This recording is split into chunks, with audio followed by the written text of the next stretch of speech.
El análisis de las relaciones entre grupos se remontan a estudios realizados desde mediados del siglo XX, debido a la relevancia que este tipo de relaciones tenía en la vida cotidiana. La psicología social comenzó a estudiar los efectos de las relaciones grupales, así como las causas de los conflictos sociales entre grupos y las estrategias utilizadas para reducir o solucionar dichos conflictos. Por lo tanto, el estudio psicosocial de las relaciones intergrupales se centra en las causas y las consecuencias de la interacción entre individuos de un grupo y cómo cada individuo se percibe a sí mismo y a los otros miembros de diferentes grupos sociales. La psicología social estudia esta interacción entre los procesos individuales y los procesos sociales, por lo que también se centra en el individuo y no solo en el grupo. Por ello, las teorías psicosociales se inclinan más por comprender y dar una explicación a los comportamientos extremos con consecuencias negativas dentro de los grupos, como son el prejuicio, la discriminación, la exclusión social, etc. Esta teoría explica mediante las diferencias individuales el conflicto en las relaciones entre grupos. Para esto se realizaron 2 estudios. El primero, el trabajo de Adorno de personalidad autoritaria, el cual plantea que la personalidad autoritaria es la causa del prejuicio intergrupal, ya que las actitudes propias de esta personalidad son las de desprecio y hostilidad hacia los grupos minoritarios, y sus actitudes sociales son marcadas por un autoritarismo y por su rigidez cognitiva. El segundo estudio es el de dominancia social de Prato y sus colaboradores, el cual trata acerca de las relaciones jerárquicas entre grupos y en las ideologías que favorecen o tratan de reducir las desigualdades jerárquicas. La dominancia social, en cuanto a diferencias individuales, refleja hasta qué punto el individuo desea que su grupo sea superior a los demás. Esto se logra mediante el uso de roles o el formar parte de instituciones que ayuden a aumentar o disminuir la desigualdad. Este autoritarismo se lo relaciona con el prejuicio étnico y el sexismo. Relaciones entre grupos y conducta intergrupal en el contexto de las organizaciones. Aquí vamos a analizar la gran controversia que existe entre las definiciones de relaciones entre grupos versus la conducta intergrupal, ya que influye directamente con las diferentes maneras que se tenga para definir al grupo y entender su formación. Enfoque tradicional, que resalta la interdependencia y la interacción en el modelo de la cohesión social. La interdependencia de los integrantes de un grupo se considera una precondición para que éste se forme y para que se desarrollen los respectivos procesos del mismo. Por otro lado, en un enfoque de identidad social, el grupo se entiende como individuos que se sienten como parte de esta misma categoría y que además comparten una involucración emocional, sentimental, en la definición de ellos mismos. Alderfer, en 1987, nos va a hablar acerca de los grupos que encontramos en una organización, haciendo una división entre los grupos organizacionales y los grupos de identidad. Vamos a analizar en primer lugar los grupos organizacionales, siendo estos caracterizados porque sus miembros participan en conjunto en las experiencias laborales, con el fin de alcanzar una meta que ya se hayan propuesto. A estos se los considera como parte de la estructura organizacional formal. Ejemplo de esto los encontramos en los departamentos de recursos humanos, departamento de servicio al cliente, etc.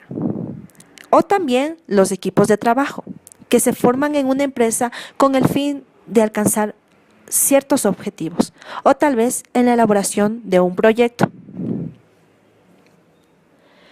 Para estudiar las relaciones entre estos grupos, se utiliza el análisis del grupo en su conjunto.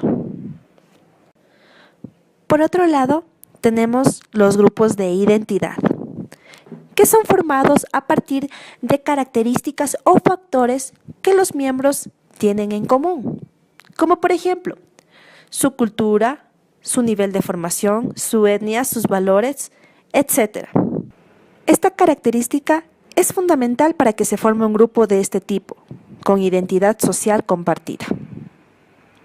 A partir de esto, podemos ver que el análisis que se hace de las relaciones entre grupos de identidad se puede hacer a partir de la conducta del individuo, por lo cual se hablaría de conducta intergrupal más que de relaciones intergrupales.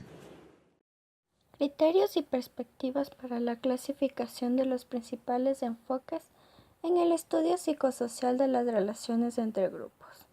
La psicología social realizó un estudio donde se analizan las particularidades propias que existen en las relaciones entre los grupos. Este estudio se realizó con el fin de clasificar los múltiples enfoques y teorías que existen sobre las relaciones intergrupales, para que de esta manera sea más fácil de entender para el lector.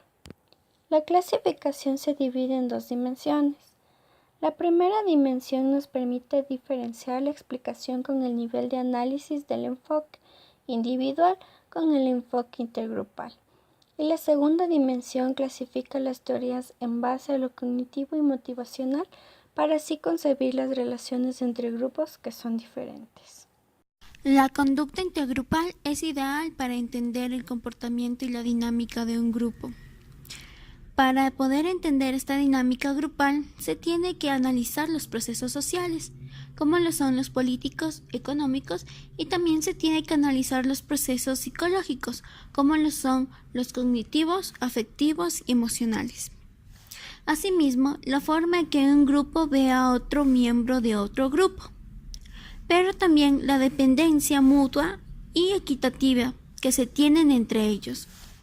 Finalmente, la psicología social contemporánea estudia las relaciones entre los grupos, poniendo énfasis en los procesos individuales y el contexto social, o sea, las características individuales, que son creencias y sentimientos, y las características sociales, que son culturales, y la jerarquía que ocupan los individuos, según su posición, y también cómo interactúan e influyen en el grupo.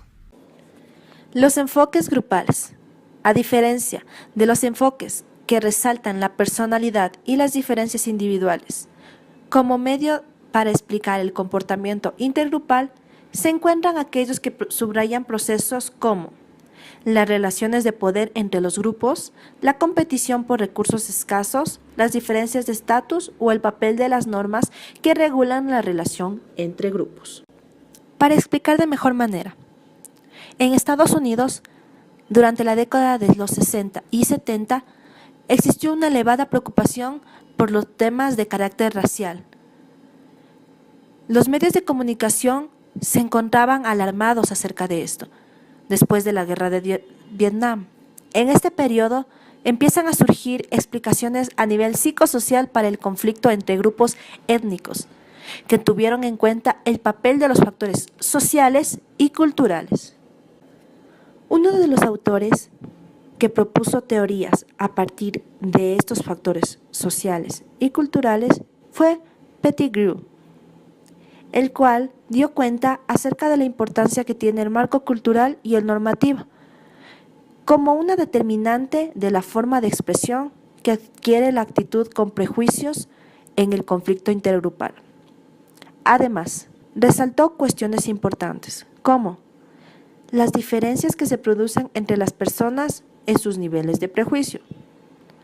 ¿Por qué en los periodos de frustración, como por ejemplo en la guerra de Vietnam, se evidencia un gran impedimento de las personas para alcanzar sus objetivos deseados, por lo cual se muestran mayores episodios de conflictos sociales? Además, la adquisición o la reproducción de los estereotipos sobre el exogrupo y la normalidad y universalidad del fenómeno del prejuicio, la categorización y la estereotipia. Existen otras maneras de clasificar las relaciones entre grupos. Una de ellas es por la teoría que enfatiza en procesos emocionales. Lo que desea explicar son los conflictos que se pueden crear por la necesidad de un grupo y qué tipo de conflictos se crean. La respuesta es la exclusión del exogrupo, es decir, aquel grupo que uno no pertenece. ¿Y habrá algún motivo para que exista esta exclusión? La respuesta es sí, ya que este exogrupo será un tipo de amenaza, ya que las necesidades en ocasiones pueden ser escasas. Por ejemplo, se hace una actividad entre dos grupos distintos y el premio es tener una beca completa. Lo que se crea aquí es un conflicto por esta necesidad e incluso habrá una competencia entre ambos grupos. Entonces el grupo que perteneces lo que hará es excluir al grupo donde no perteneces para que tu grupo gane esta beca, ya que solo el grupo ganador podrá tener el premio. En otras palabras, esta teoría también se la define como teoría del conflicto realista. En cambio, respecto a la teoría que enfatiza en procesos no emocionales, en esta teoría lo que se enfoca es la categorización de los grupos.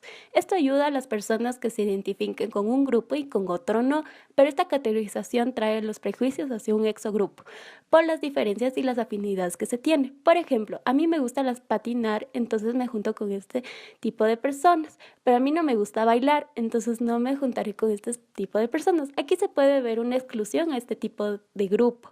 La exclusión también se puede observar en los medios de comunicación, la familia y los primeros contactos con el mundo. Pueden generar prejuicios y estereotipos. Por ejemplo, se puede cuando se ve que los comerciales para lavar, ya sea la ropa o los platos de la cocina, muchas ocasiones las protagonistas son mujeres. Lo que hace entender es que ese es un trabajo más dirigido para ellas, pero parte fundamental para esta comprensión es la influencia de la cultura en la que se rodea la persona.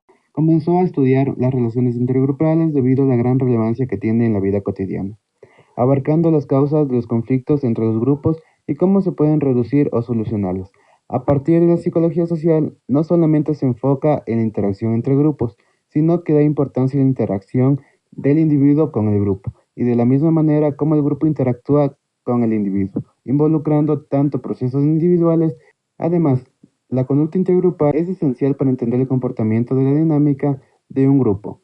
Se tiene que analizar tanto procesos sociales como son políticos y económicos, y además los procesos psicológicos que son cognitivos, afectivos y emocionales, y cómo el individuo y el grupo son dependientes equitativamente tanto uno como el otro.